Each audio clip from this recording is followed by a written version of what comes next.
नवीन original ration card आपण आपल्या मोबाईलमध्ये डाउनलोड करू शकतो, ते पण 2 ते 3 मिनिटांमध्ये। ते ओरिजिनल PDF असते, ती तुम्ही रेशन कार्डची प्रिंट म्हणून कुठल्याही ठिकाणी शासकीय ठिकाणी सुद्धा वापरू शकता।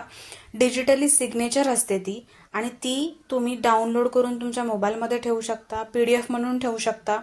तर ती कशा प्रकारे डाउनलोड करायची आणि ते कोणत्या ॲपमधून आपण ओरिजिनल रेशन कार्ड डाउनलोड करू शकतो हे आपण या व्हिडिओमध्ये पाहणार आहोत। तर तुमची जी PDF असणार आहे रेशन कार्डची, त्यासाठी तुम्हाला डिजिलॉकर म्हणून प्ले स्टोअरला सर्च करायचं आहे।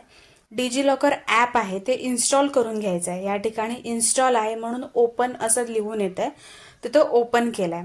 तर डिजिलॉकर जेव्हा तुम्ही पहिल्यांदा इन्स्टॉल कराल तेव्हा तुम्हाला रजिस्टर करावं लागेल त्याच्यावरती, म्हणजे आपला मोबाईल नंबर आणि OTP वगैरे टाकून असं रजिस्टर करावं लागतं। पण ह्या ठिकाणी ऑलरेडी रजिस्टर आहे म्हणून या ठिकाणी नाव आणि आधार कार्ड त्याला ऑलरेडी लिंक आहे। तर या ॲपवरून तुम्ही खूप सारे डॉक्युमेंट्स काढू शकता, पॅन कार्ड, आधार कार्ड, सगळ्या प्रकारचे मार्कशीट, तुमचे हरवलेले मार्कशीट ते सुद्धा तुम्ही काढू शकता।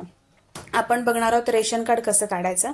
खाली सर्च म्हणून ऑप्शन आहे, त्याच्यावरती क्लिक करायचं आणि रेशन कार्ड असं सर्च करायचं।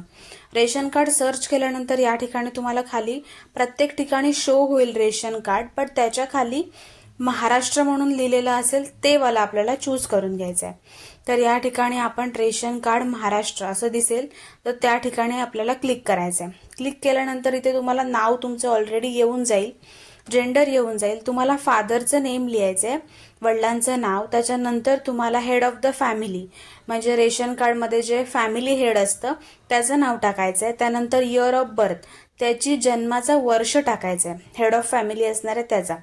आणि या ठिकाणी तुम्हाला आधार कार्डचा लास्टचे 4 डिजिट टाकायचे आहेत, पण ते कोणाचे टाकायचे? तुमचे। तुम्ही आता रजिस्टर केलंय ॲपवरती, मग तुमचे 4 डिजिट टाकायचे आधार कार्डवरचे। त्यानंतर तुम्हाला रेशन कार्ड नंबर टाकायचा आहे। रेशन कार्ड नंबर 12 अंकी तुमच्याकडे नसेल तर तो कसा काढायचा त्याचा सुद्धा व्हिडिओ आहे, त्याची लिंक मी देते डिस्क्रिप्शनमध्ये, तुम्ही बघून काढू शकता। त्यानंतर या ठिकाणी आपल्याला जिल्हा निवडून घ्यायचा आहे। जिल्हा निवडताना तुमचा जो जिल्हा असणार आहे तो निवडून घ्यायचा आहे आणि सगळी माहिती भरून गेट डॉक्युमेंटवरती क्लिक करायचं आहे।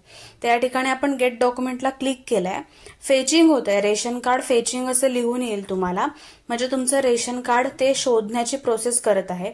मिनिमम 1 ते 2 मिनिटं लागतात, त्याच्यानंतर तुमचं रेशन कार्ड या ठिकाणी डाउनलोड झालेलं आहे। तुम्ही त्याच्यावरती क्लिक करून बघू शकता, पूर्ण डिजिटल कॉपी तुम्हाला रेशन कार्डची तुमच्या दिसेल।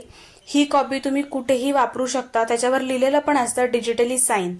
आज तुम्ही डाउनलोड केलं तर आजची तारीख, टाइम सगळं लिहून येईल। जर व्हिडिओ आवडला असेल तर मित्रमैत्रिणींना शेअर करून ठेवा, म्हणजे तुम्ही रेशन कार्ड समजा तुम्ही स्वतःसोबत कॅरी नाही केलंय तरी तुम्हाला डायरेक्ट कुठल्या ठिकाणी रेशन कार्डची कॉपी द्यायची आहे, तर तुम्ही ते 2 ते 3 मिनिटांमध्ये तुमच्या मोबाईलमध्ये प्रिंट काढून देऊ शकता, किंवा तुम्ही मोबाईलमध्ये सेव्ह करून ही PDF ठेवू शकता। फ्युचरमध्ये तुम्हाला कुठल्याही ठिकाणी द्यायची असेल तरी तुम्ही ही प्रिंट वापरू शकता।